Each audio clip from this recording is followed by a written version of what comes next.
Want to start organizing your notes in Obsidian?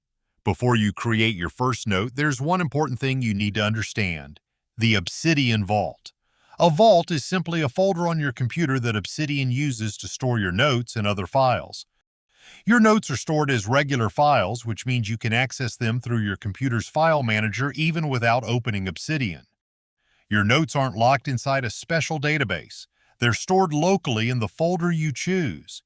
You can have multiple vaults for different purposes. For example, you could have one vault for personal notes, another for work, and another for studying. Now let's create one. If you're already inside another vault, click the vault in the bottom left corner and select Manage Vaults. From here, choose Create New Vault. Give your vault a name.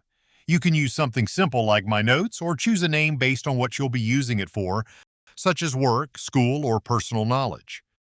Next, click Browse in the Location section to choose where you want to store the vault. This is an important step because the location you choose is where Obsidian will create the folder containing your notes. Once you've chosen the name and location, click Create. Obsidian will now create the folder and open your new vault. From here, you can create your first note by clicking the New Note button and giving the note a name. The note will be saved inside the vault automatically. And that's really all a vault is. It's simply the folder that contains the notes and files you work with in Obsidian. So if you're just getting started, don't overthink it. Create one vault, give it a clear name, choose a convenient location, and start adding notes.